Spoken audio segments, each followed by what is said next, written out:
بسم اللہ الرحمن الرحیم نحمدہ ونصلی علی رسول الکریم اما بعد الفصل الثالث عن ام حبیبۃ انہا کانت تحت عبد اللہ بن جحش فمات بارض الحبشۃ فزوجها النجاشی النبی صلی اللہ علیہ وسلم وامہرها عنہ 4000 وفی روایت 4000 درہم وبعث بها إلى رسول الله صلی اللہ علیہ وسلم مع شرحبیل بن حسنة رواہ ابو داود والنسائی۔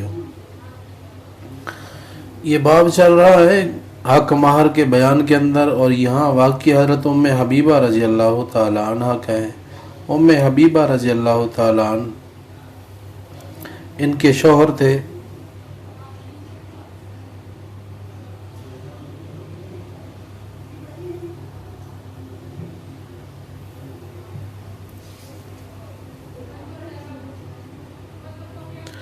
حضرت عبداللہ بن جحش رضی اللہ تعالیٰ عنہ۔ اکثر مشکات کے نسخوں میں یہ غلطی ہے، عبید اللہ بن جحش کا واقعہ ہے، اور حضرت عبداللہ بن جحش رضی اللہ تعالیٰ عنہ یہ مشہور صحابی ہیں، اور ان کا غزوہ احد میں شہادت ہوئی۔ حضرت حمزہ رضی اللہ عنہ کے پہلو میں ان کی قبر بھی ہے۔ اصل واقعہ یہ ہے کہ ام حبیبہ رضی اللہ تعالیٰ عنہ اپنے شوہر کے ساتھ حبشہ میں ہجرت کر کے تشریف لے گئے، اور وہاں ان سے کچھ عرصہ رہی ہیں، لیکن وہ بعد میں غیر مسلم یعنی عیسائی ہو گیا، اور اس کا وہیں انتقال ہوا ہے۔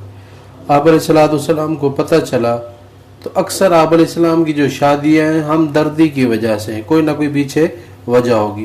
یہاں یہ وجہ تھی کہ اجنبی ملک میں تھیں اور شوہر کا بھی انتقال ہوا، تو آپ علیہ السلام نے قاصد بھیجا کہ نجاشی بادشاہ جو مسلمان ہو گیا تھا کہ ام حبیبہ رضی اللہ عنہ کی شادی مجھ سے کروا دیں۔ تو آپ علیہ السلام کی شادی نکاح حضرت نجاشی جو بادشاہ حبشہ ہے اس نے کر دیا۔ اور کچھ لوگوں کو یہ بھی مسئلہ ہوتا ہے جو جیسے آن لائن نکاح ہے دوسرے ملک میں، تو ان کے لیے یہ بھی دلیل ہے۔ طریقہ کار یہی ہے کہ آپ علیہ السلام نے بطور وکیل مقرر کیا نجاشی بادشاہ کو، اور ام حبیبہ رضی اللہ تعالی عنہ کا بھی قریبی رشتہ دار تھا، وہ وکیل ہوا، اور اس طرح بادشاہ کی محفل میں نکاح منعقد ہوا۔ اور پھر بادشاہ نے سب کو، حضرت جعفر طیار رضی اللہ عنہ بھی، ان کو بھی بلوایا گیا، دیگر مسلمانوں کو بلوایا گیا، یہیں پر کھانے کا بھی انتظام کیا گیا کہ بادشاہ نے کہا کہ انبیاء کی سنت ہے کہ شادی کے اوپر وہ کھانا بھی کھلاتے ہیں، تو آپ علیہ السلام کی طرف سے میں کھانا کھلا رہا ہوں۔ تو یہ وہ واقعہ ہے کہ آپ علیہ السلام نے پیغام بھجوایا کہ نجاشی بادشاہ کو کہ آپ علیہ السلام کا نکاح شادی ان سے کروا دیں، اور حق مہر جو ہے بادشاہ نے ہی ادا کیا 4000 درہم، یعنی بہت بڑی یہ رقم ہے۔ آپ علیہ السلام کے اکثر جو حق مہر ادا کیے گئے کم ہے، لیکن اس حق مہر کو زیادہ چونکہ یہ بادشاہ نے اپنی طرف سے ادا کیا تھا۔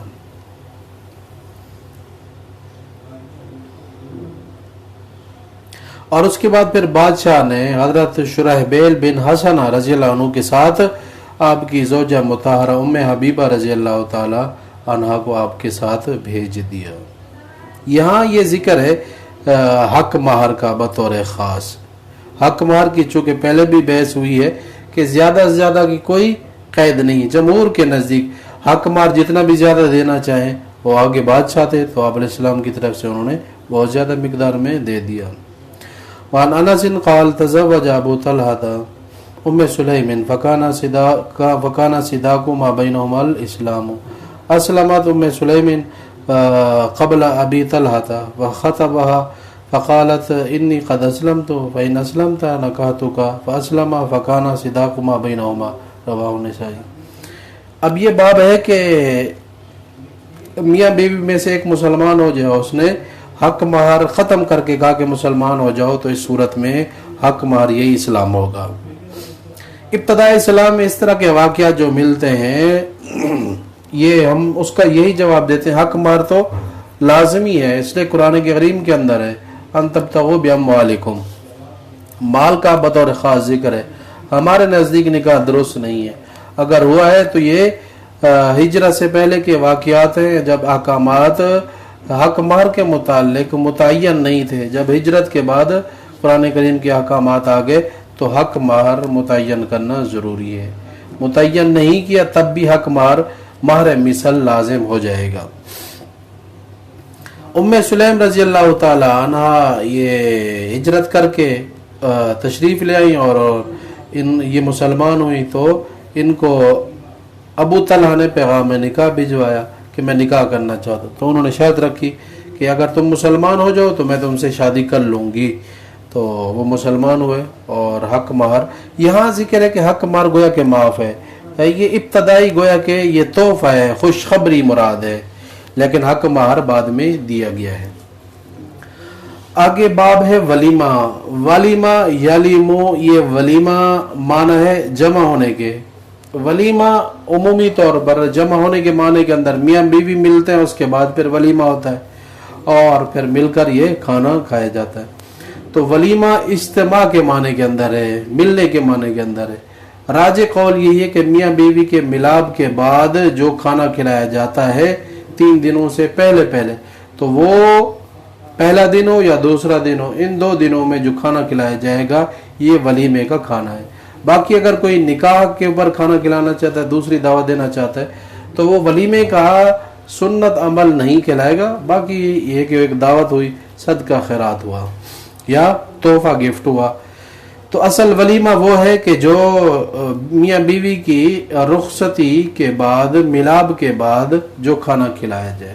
البتہ یہ کہ پہلے بھی کھانا کھلایا جاتا ہے اس کا بھی ثواب ہے، لیکن مسنون ولیمہ نہیں کہلائے گا۔ آگے ایک واقعہ حضرت انس رضی اللہ تعالیٰ عنہ کا، وہ راوی ہے، ان نبی صلی اللہ علیہ وسلم رأى على عبد الرحمن بن عوف أسر سفرة فقال ما هذا؟ قال إني تزوجت امرأة على وزن نواة من ذهب فقال بارك الله لك أولم ولو بشاة متفق علیہ۔ ولیمے کی جو کم سے کم صورت ہے یا زیادہ سے زیادہ صورت ہے اس کے اندر بھی کوئی قید نہیں ہے۔ کم سے کم میں بھی آپ علیہ السلام نے ولیمے کیے ہیں، زیادہ سے زیادہ بھی ولیمے کیے ہیں۔ زیادہ سے زیادہ ولیمہ جو حضرت زینب کا ہے وہ بکری ذبح کر کے کھلائی گئی، کم سے کم میں اکثر جو آپ علیہ السلام کے ولیمے۔ تو یہاں کم کا مقدار متعین کیا اور یہاں کم کا بیان ہے۔ حضرت عبد الرحمن بن عوف نے شادی کی اور ان کے اوپر زردی کے اثرات تھے۔ ما ھذا، آپ نے سوال کیا یہ کیا ہے، کہ سوال اس لیے کیا کہ مردوں کے اوپر زردی مناسب نہیں، اور بطور خاص یہاں زردی سے مراد وہ زرد خوشبو مراد ہے، زعفران سے جو تیار کی جاتی تھی وہ عورتوں کی خوشبو تھی، عورتوں کی علیحدہ خوشبو ہے اور مردوں کی علیحدہ خوشبو ہے۔ اس لیے آپ نے دیکھا بدن کے اوپر، کپڑوں کے اوپر تو سوال کیا یہ زردی کیسی ہے، تو انہوں نے بتایا کہ میں نے شادی کی ہے فلاں خاتون سے۔ تو اس وجہ سے کیا مطلب کہ میاں بیوی آپس میں ملتے ہی ہیں تو اس کا رنگ میرے اوپر، میرے کپڑوں کے اوپر لگ گیا ہے، تو یہ معقول وجہ تھی۔ اور دوسری بات یہ بتائی کہ علی وزن نواۃ من ذہب، جو میں نے نکاح کیا ہے ایک گٹھلی برابر، ایک جو کھجور کی گٹھلی تھی اس کے بقدر میں نے سونا دیا ہے۔ نوات 5 درہم کا ہوتا ہے، جس طرح نش کا پہلے بیان ہوا کہ نش 20 درہموں کے اوپر ہوتا ہے، تو نصف نش 20 درہم، پورا نش اس کے اندر 40 درہم۔ تو یہاں بیان ہے نوات کا بطور خاص۔ تو راجع اور آسان سی صورت تو یہی ہے کہ ایک گٹھلی کے دانے کے بقدر میں نے حق مہر سونا دیا ہے۔ تو آپ علیہ السلام نے ساری بات سنی، اس کے بعد پھر فرمایا بارک اللہ لک، دلہے کو دعا دی جائے۔ دلہا ہے یا دلہن ہے، دونوں کو دعا دے سکتے ہیں۔ دلہن اگر قریبی ہے، پردہ نہیں ہے تو سامنے، وگرنہ پیٹھ پیچھے، مرد ہو یا عورت ہو۔ تو یہاں آپ نے دلہے کو دعا دی ہے کہ اللہ تعالیٰ تمہیں اس شادی میں برکت دے، لیکن ساتھ یہ بھی بات فرمائی کہ ولیمہ کرو اگرچہ ایک بکری ہی کیوں نہ ہو۔ ولیمے کے اندر وہی صورت ہے کہ اپنی وسعت کے مطابق ہو، ایسا نہ ہو کہ قرضے اٹھا کر ادھر ادھر سے معاملات کر کے اپنے آپ کو رسوا کر کے ولیمہ کیا جائے جو آپ علیہ السلام یا سنت عمل سے ہٹ کرے. وعنہ قال ما اولم رسول اللہ صلی اللہ علیہ وسلم علی احد من نسائی ما اولم علی زینب اولم بشات متفق علیہ. آپ علیہ السلام نے جو سب سے بڑا جو ولیمہ کیا ہے، ما اولم یہاں نافیہ ما ہے، نہیں ولیمہ کیا آپ علیہ السلام نے بھی کسی اپنی بیوی کے ولیمے کے اوپر یا بیوی کی رخصتی کے اوپر یا اپنی شادی کے اوپر. جو ولیمہ آپ علیہ السلام نے زینب کے رخصتی کے اوپر کیا تھا، آپ نے جو بڑا ولیمہ کیا وہ بکری ذبح کر کے کھلائی. وعنہ قال اولم رسول اللہ صلی اللہ علیہ وسلم حین بنی بزینب بنت جہش واشبع الناس خبزا ولحما رواہ البخاری. آپ علیہ السلام نے زینب بنت جہش رضی اللہ تعالیٰ عنہ، یہ مشہور واقعہ ہے زینب بنت جہش کا، آپ نے اپنے ہی خاندان کی لڑکی جو آپ کا منہ بولا بیٹا تھا حضرت زید سے نکاح کرا دیا تھا، لیکن وہاں نہیں بنی، اور اس کے بعد پھر آپ نے وہ نکاح جب ختم ہوا تو ان سے آپ نے شادی کی اور اس میں ولیمہ کیا. ولیمہ آپ علیہ السلام نے زینب بنت جہش کا کیا، اور اس میں لوگوں نے پیٹ بھر کر کھانا کھایا، روٹی اور گوشت، یعنی گوشت سے مراد وہی بکری والا. وعنہ قال ان رسول اللہ صلی اللہ علیہ وسلم اعتق صفیۃ وتزوجها وجعل عتقها صداقها اولم علیہا بحیث متفق علیہ.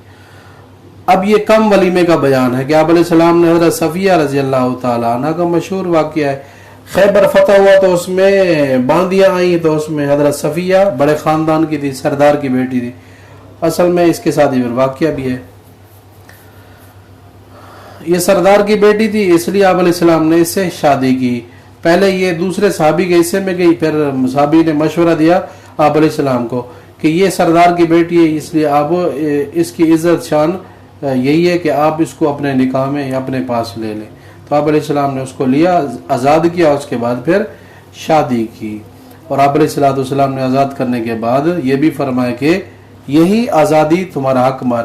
یہ پھر وہی جواب آئے گا، حق مار کے لیے مال دینا ضروری ہے، یا تو ابتدائی طور پر یہ بطور گفٹ خوشی کے ہے جملہ، بعد میں حق مار ادا کیا گیا ہے، یا پھر آپ علیہ السلام کی خصوصیات میں سے ہے کہ حق مار نہ بھی دے آپ علیہ السلام پر کوئی حرج نہیں، لیکن اکثر جگہوں میں حق مار دیا گیا ہے، اس لیے امت کو بھی یہی تعلیم ہے.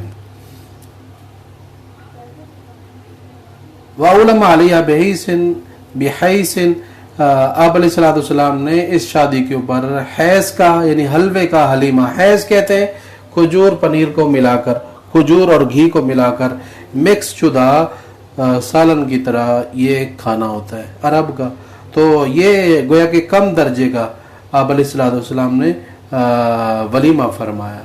سفر کی حالت میں تھے، اس میں اعلان کیا کہ جس کے بعد جو ہو دسترخوان پر ڈال دے. اگلی روایت میں بھی یہی اس ولیمے کی مزید تفصیل ہے کہ آپ علیہ السلام مدینہ اور خیبر کے درمیان 3 راتوں تک ٹھہرے رہے، اور اس میں حضرت صفیہ رضی اللہ تعالیٰ عنہ کی رخصتی ہوئی اور ان کو تیار دوسری خاتون نے کیا، اور اس کے بعد پھر ولیمہ ہوا.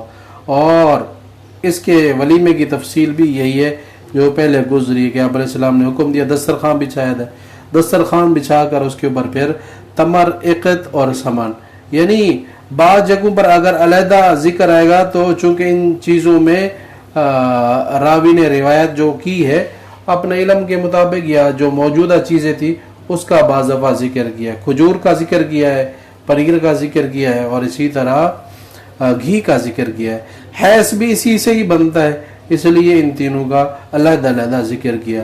اور جہاں حیض کا ذکر آئے گا تو اس میں بھی یہی چیزیں ہوں گی، لیکن وہ مرکب صورت میں حلوہ شدہ تیار شدہ جو کھانا ہے اس کا پھر وہ حیض نام آتا ہے، علیحدہ علیحدہ نام آتا ہے تو پھر ان چیزوں کا ذکر آئے گا.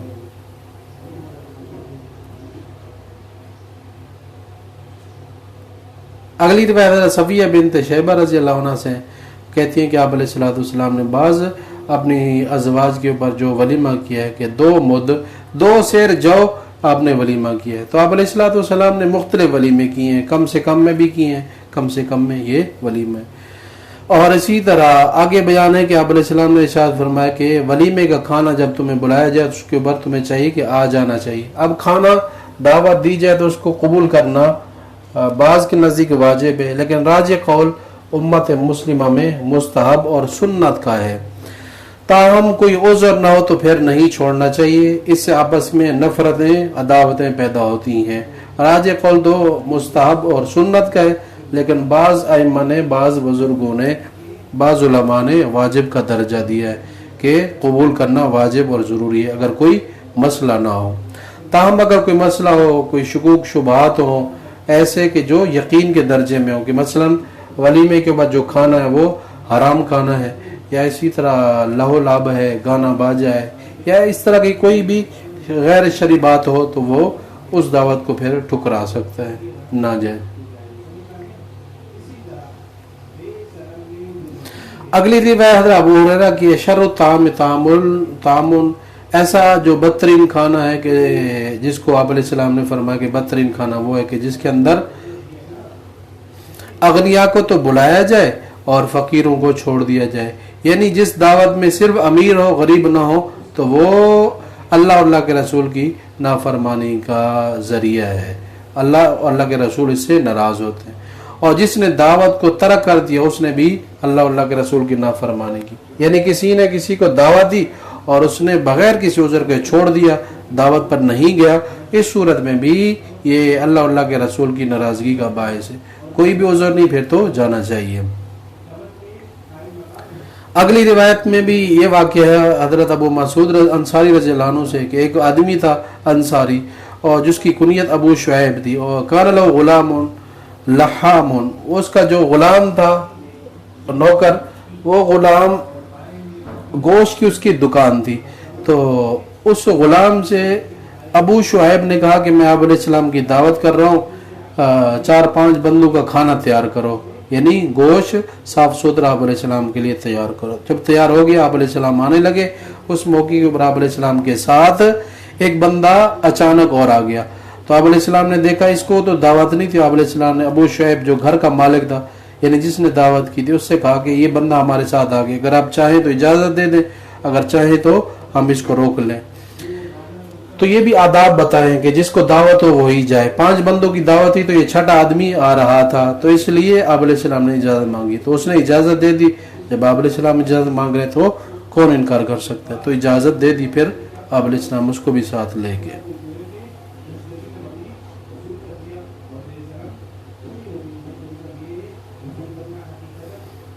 اگلی روایت میں ہے آپ علیہ السلام نے ولیمہ کیا حضرت صفیہ رضی اللہ تعالیٰ عنہ کی رخصتی کے موقع کے اوپر، ستو کا اور کھجور کا. وہی پہلے صورت ہے، مختلف چیزیں چونکہ ان میں ملائی گئی، اس لیے علیحدہ علیحدہ بھی کبھی ذکر آئے گا کہ ستو کا ولیمہ کیا ہے، کھجور کا ولیمہ کیا، کبھی مشترکہ چیزوں کو یعنی حیض کا دعوت کی ہے، یعنی ان ساری چیزوں کو ملا کر بطور حلوہ بطور مرکب کے پیش کر دیا.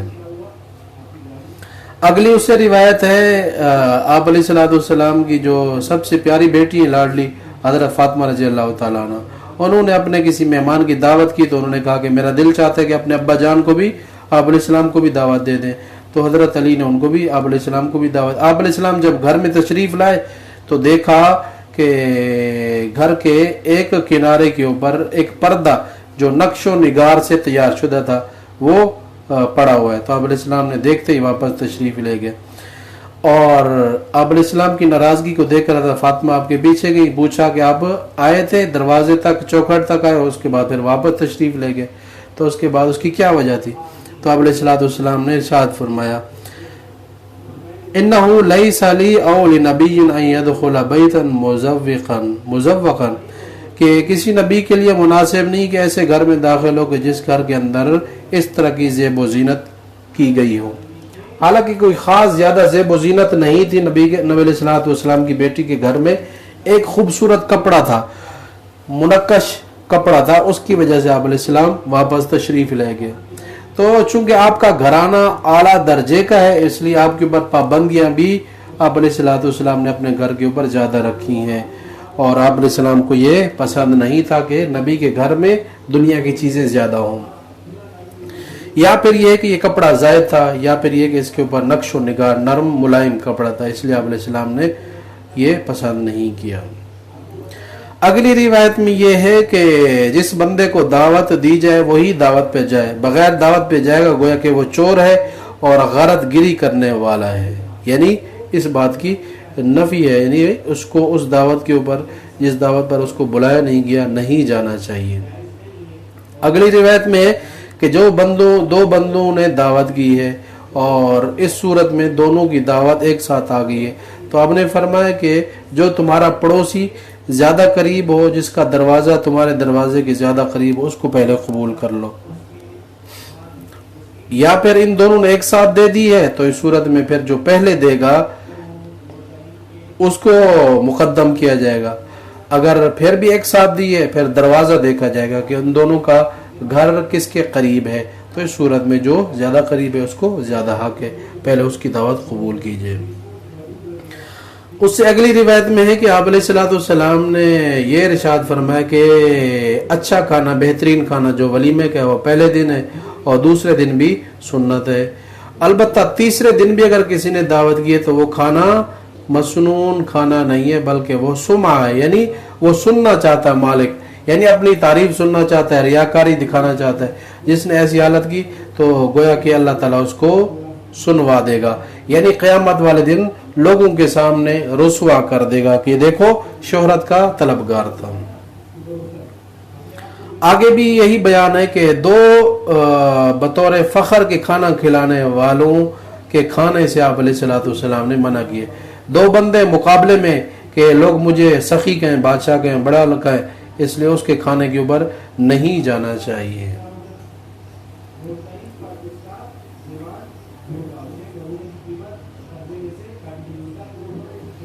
آگے بیان ہے اذا دخل احدکم علی اخی المسلم فلیأکل من طعامہ، جب تمہیں کوئی اپنا مسلمان بھائی دعوت کے اوپر بلائے، جب تم اس کے پاس جاؤ تو پھر اس کے کھانے کو کھا لو۔ ایسے خام خواہ کے سوالات، جب کوئی تسلی ہے تو پھر خام خواہ کے سوالات شکوک شبہات نہ کیے جائیں، اس لیے کہ مسلمان حلالی کھاتا کماتا ہے، خام خواہ کے اعتراضات نہ ہو، خام خواہ کے شکوک شبہات نہ ہو، اس لیے کہ مسلمان حلالی کماتا ہے اور حلالی کھاتا کھلاتا ہے، تاہم جہاں یقین ہو کہ حرام کا مال ہے پھر وہاں اجتناب کی جائے گی۔ السلام علیکم۔